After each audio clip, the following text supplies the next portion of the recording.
اب ویسے ہم عرفات ہو آئے ہیں، مگر عرفات کی جنگ ایسی ہوتی ہے کہ ہمیں نہیں معلوم ہوتا کس جگہ پر ہے، آسمان پر ہے کہ زمین پر، لہذا یہی کچھ ہوا، میں خود نہیں جانتا تھا کہ کہاں بیٹھے ہیں۔ تو رش اور لاکھوں کا مجمع، اعمال کی ضروری اہمیت اور اہتمام، تو ان باتوں کی طرف ہم متوجہ نہیں ہو پاتے۔ لفظ عرفہ اگر جانتے ہیں تو جاننے کے معنی میں ہے، عرفہ اسی سے معرفت بھی ہے۔ ایک حدیث ہے میرے پاک نبی کا، من عرف نفسہ فقد عرف ربہ، جس نے اپنے نفس کو پہچانا اس نے اپنے رب کو پہچانا۔ جو اپنے آپ کو نہیں پہچانتا وہ کیا خدا کو پہچانے گا؟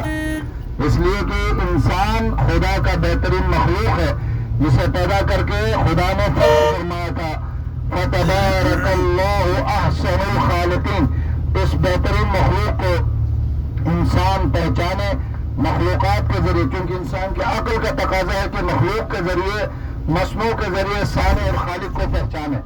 لہذا عرفہ کے مقام پر سب سے پہلے جو انسان حضرت آدم اور حضرت حوا یعنی ہماری ماں اور ہمارے باپ، سارے انسانوں کے سر ہم ابن آدم کہلاتے ہیں، بنی آدم کہلاتے ہیں، پر دادا ہیں مگر انکار نہ کیجیے گا۔ حضرت آدم علیہ نبینا علیہ الصلوۃ والسلام در حقیقت دنیا کے لیے ہی پیدا کیے گئے تھے۔ بے شک جنت کے معاملات جو چاہو جنت سے کھاؤ، مگر لا تقربا هذه الشجرہ، اس شجر کے قریب نہ جا، جسے تاریخ نے شجر ممنوعہ کہا ہے۔ انسان کی خاصیت ہے بچوں کی طرح سے، آپ انشاءاللہ کھلونے لے کر جاؤ گے نا، بچہ سب سے پہلے اس کے پیٹ میں دیکھنے کی کوشش کرے گا اس کے اندر ہے کیا۔ بس یہ آدم کی خاصیت ہے کہ جس چیز سے روکا جائے وہی کرتا ہے۔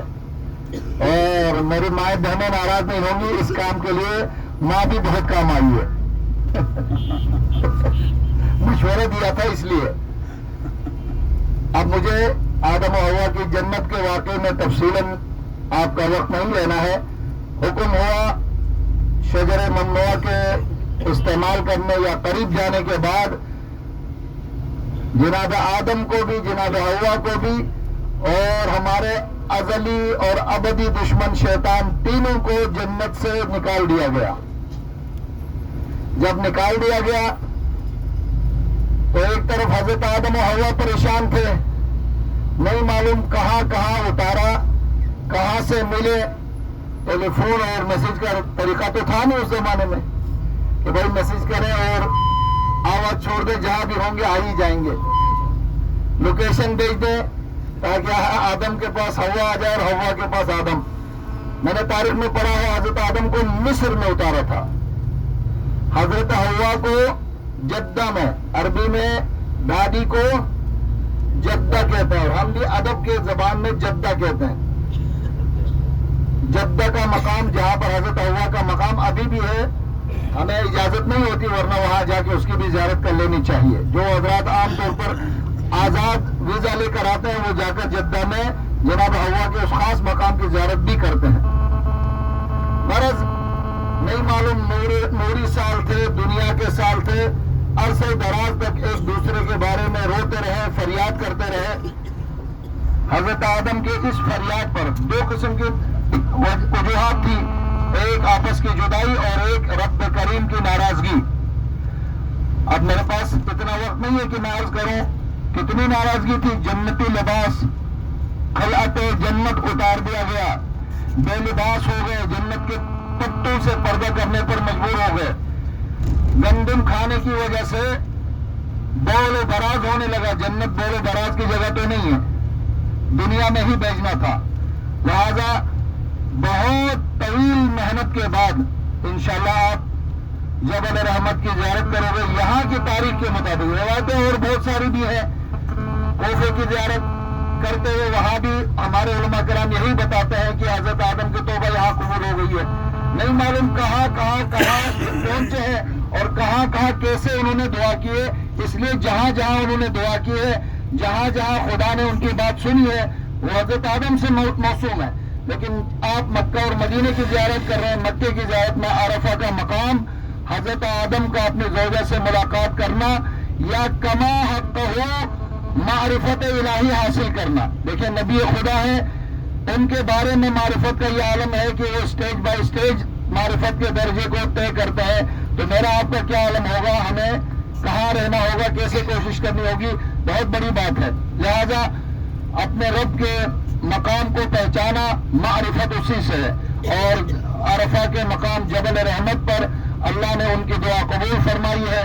اختصار کرتا ہوں، حضرت آدم سے رب کریم نے خود فرمایا تھا، ہم نے جو خاص کلمات تمہیں تعلیم فرمایا ہے ان کلمات کا واسطہ دے کر دعا کرو۔ دعا یاد ہے تو میرے ساتھ دہرائیے، نہیں ہے تو کتاب سے دیکھ کر پڑھا کریں۔ اس کتاب کی بات نہیں کروں، دعاؤں کی کتاب میں موجود ہے۔ پنجتن پاک کا واسطہ ہے اور بہترین طریقے سے واسطہ ہمیں بچپن سے یاد کرایا گیا ہے۔ اللہم بحق محمد وانت المحمود وبحق علی وانت الاعلی وبحق فاطمہ وانت فاطر السماوات والارض وبحق الحسن وانت المحسن وبحق الحسین وانت قدیم الاحسان وبحق تسعة المعصومین من ذریۃ الحسین۔ یہ دعا اور اس دعا کے ساتھ رب کریم سے معافی مانگی، خدا نے ان کی توبہ قبول فرمائی، اور عرفہ کے مقام پر دادا اور دادی کی ملاقات ہو گئی، اس لیے اس جگہ کا نام عرفہ پڑ گیا۔ ایک بار مل کر آخر تک بآواز بلند صلوات پڑھیں محمد وآلہ اللہم صلی علی محمد وآل محمد۔ اب انشاءاللہ آواز آ رہی ہے، لیکن آپ کے درود کی آواز نہیں آ رہی مجھے، بآواز بلند صلوات۔ اللہم صلی علی محمد وآل محمد۔ میں ان سے کہہ رہا ہوں، حضرت آدم علیہ نبینا علیہ الصلوۃ والسلام کے مشہور قصے کے علاوہ ہمارے لیے عرفہ کا مقام اس لیے بھی انتہائی محترم مکرم ہے کہ سارے نبی سمیت سارے معصومین نے، ائمہ معصومین نے، بالخصوص بادشاہ کربلا شہنشاہ حسین علیہ السلام کا دعائے عرفہ اس کتاب کے آخری صفحات پر موجود ہے۔ صرف عرفہ سے مختص نہیں ہے، جب آپ اپنی حاجت کے لیے اس دعا کو تلاوت کریں، ظاہر ہے ہماری زبان عربی نہیں ہے، اس کا ایک صفحے پر عربی ایک صفحے پر اردو ہے، اردو ترجمہ پڑھیے، کیا کمالات کی باتیں، کیا راز و نیاز کی باتیں، خدا سے بات کرنے کا سلیقہ، مناجات کا سلیقہ۔ ایک جملہ صرف امام حسین کے دعائے عرفہ سے، ہم نے بھی کہا نا نشانیوں کے ذریعے خدا کو پہچانو، لیکن یہ میرا آپ کا عقیدہ ہے، یہ میرا آپ کی معرفت کا ذریعہ ہے۔ امام معصوم فرماتے ہیں متا غبت، اے پروردگار تو پوشیدہ کب تھا کہ میں تجھے تلاش کروں، تو سب سے اوج اور واضح ذات ہے۔ درود پڑھے محمد وآل محمد پر۔ اللہم صلی علی محمد وآل۔ تاریخ اسلام میں صرف ایک یہ دعا نہیں ہے، اور بہت ساری دعائیں ہیں۔ یہ جملہ اگرچہ ہم مصائب میں کربلا کے واقعے میں نقل کرتے ہیں، لیکن متعدد دعا اور معصورت دعاؤں کے اندر یہ جملہ بھی شامل ہے کہ جہاں پر میرے مولا امام حسین نے فرمایا، جملہ کربلا سے زیادہ مناسبت رکھتی ہے لیکن دعا کا ہی حصہ ہے، چاہے دعا امام زین العابدین ہو یا دعا امام حسین ہو، عرفہ کی دعا اور کربلا کے مناجات کے اندر یہ جملہ موجود ہے جو معرفت کے لیے ہے۔ اے پروردگار، جس نے تجھے پایا اس نے کیا کھویا، اور جس نے تجھے کھویا اس نے کیا پایا۔ اگر بادشاہت، تاج و تخت، حکومت، فوج، سلطنت سب حاصل ہو جائے، خدا نہ ہو تو مولا فرماتے کچھ نہیں پایا۔ علی اکبر جیسا بیٹا، عباس جیسا بھائی، اور اون محمد جیسے اور قاسم جیسے بھتیجے بانجے قربان کرنے والا حسین، سب قربان کرنے کے بعد تن تنہا فرماتے ہیں پروردگار تجھے جس نے پایا اس نے کیا کھویا۔ یہ معرفت کی انتہا ہے۔ لہذا ہمیں اس لحاظ سے بھی عرفہ کے میدان کو جاننا ہوگا۔ انشاءاللہ بھی آپ زیارت کریں گے۔ جبل رحمت پر چڑھنے سے پہلے چبوترا ہے مولا امام حسین علیہ السلام سے موسوم چبوترا، جہاں بیٹھ کر آپ قیام فرماتے تھے، عرفہ کا وقوف کرتے تھے اور یہ دعا تلاوت فرماتے تھے۔ مل کر بآواز بلند صلوات پڑھیں محمد۔ اللہم صلی علی محمد وآل محمد۔ نہ صرف جبل رحمت کی اور عرفہ کی بلکہ طویل عرصے تک، یعنی کم عرصے تک، 80 کے دہائی تک یہ چبوترا باقاعدہ مزین تھا لوگ زیارت کرتے تھے، وہاں بیٹھ کر گریا کرتے تھے.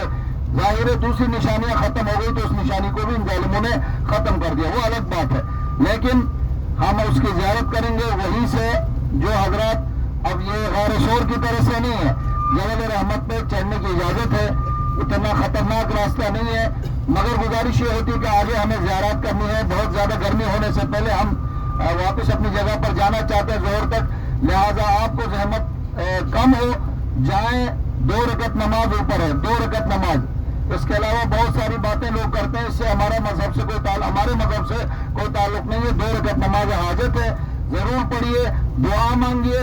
جناب آدم کی دعا قبول ہوئی ہے تو پھر بیٹوں کی اولاد کی اور بیٹوں کی دعائیں کیوں قبول نہیں ہوگی؟ آپ ضرور اپنی حاجتیں مانگے اور بہت زیادہ وقت لگائے بغیر واپس دیے ہوئے ٹائم کے مطابق اپنی گاڑی کی طرف واپس آئیں گے. یہ عرفات کا ایک مرتبہ خاکہ ہے. اگر قبلہ کچھ کہنا چاہیں گے تو میں ان سے گزارش کروں گا. محمد وآل محمد صلوات.